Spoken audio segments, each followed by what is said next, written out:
दराज गांव था जिसके किनारे पर एक घना जंगल वाक़ था।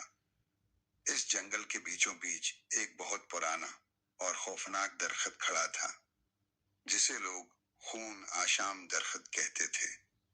वो दरख्त दिखने में बहुत अजीब था। इसकी शाखें बल खाती हुई पंजों की तरह हैं। परिंदे इस दरख्त पर कभी नहीं बैठते थे और जंगली जानवर उसके करीब से गुजरने से कतराते थे। गांव के बुजुर्गों का कहना था कि कई साल पहले एक जालिम जागीरदार ने उसी जगह कई बेगुनाह किसानों को कत्ल किया था। उनके खून से ये दरख्त सिराब हुआ और फिर वही दरख्त आहिस्ता आहिस्ता एक शैतानी वजूद इख्तियार कर गया। रात के वक्त दरख्त से कराहने, चीखने और हंसी की भयानक आवाजें आती थीं। लोगों का मानना था कि जो भी रात को उस दरख्त के करीब गया वो वापस न आया। कई नौजवानों ने इस बात को झूठ समझकर हिम्मत की, मगर फिर या तो वो लापता हो गए या पागल होकर वापस आए। एक दिन गांव में एक नया स्कूल टीचर आया। नाम था उमरान। वो तालीम याफ्ता था और इन बातों को तवहम परस्ती समझता था। उसने फैसला किया कि वो उस दरख्त के राज का पता लगाएगा।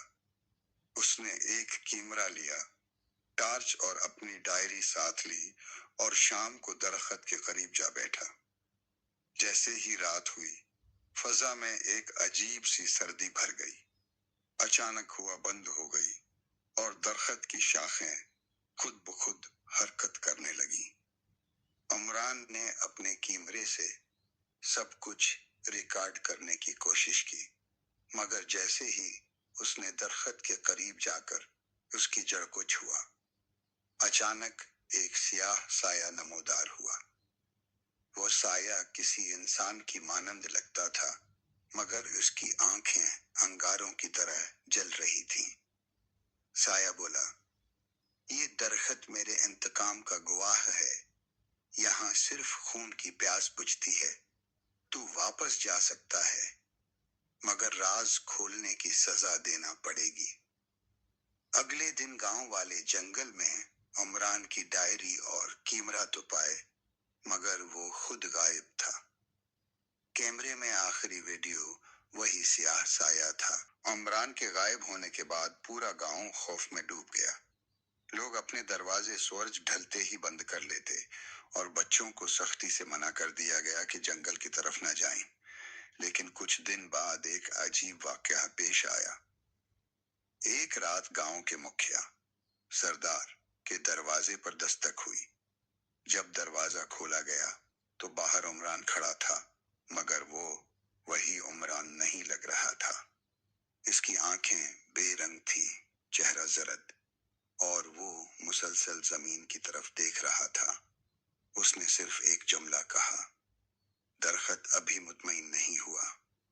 फिर वो बेहोश होकर गिर पड़ा।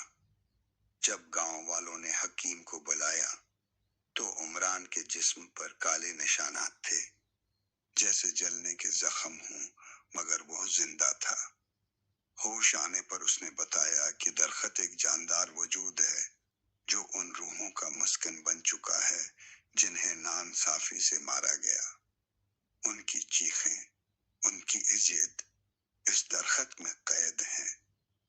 वो एक दरवाजा है, जिंदगी और मौत के बीच का दरवाजा। उमरान की आवाज कपकपा रही थी। उमरान ने यह भी बताया कि उस दरख्त की ताकत एक मखसूस रात को अपने अरोज पर पहुंचती है, चांद ग्रहण की रात। उस रात अगर कोई शख्स अपनी मर्जी से दरख्त को अपना खून दे तो वो रूहें आजाद हो सकती हैं। सलमी, जो उमरान की शागिर्द और उसकी सच्चाई पर यकीन रखती थी, आगे आई। उसके दादा भी उन किसानों में शामिल थे जो जागीरदार के जुल्म का शिकार हुए थे। उसने फैसला किया कि वो अपनी जान देकर उन रूहों समझाने की बहुत कोशिश की, मगर सलमी बिदत रही। चांद ग्रहण की रात। सलमी ने अपनी कलाई काटकर खून दरख्त की जड़ में गिराया। अचानक चीखों का तूफान गूंजा और दरख्त के अंदर से सैकड़ों साए निकले जो आसमान की तरफ परवाज करने लगे। वो रूहें आजाद हो गया, लेकिन सलमी हमेशा के लिए गायब हो गई। सिर्फ उसकी चोड़ियों की झंकार दरख्त की राख से आती रही। कई साल गुजर गए। वो जंगल अब सरसब्ज व शादाब हो चुका है। लोग अब इस जगह को सलमी का बाग कहते हैं। वहां रंग बरंगे फूल खुलते हैं, परिंदे चहचहाते हैं।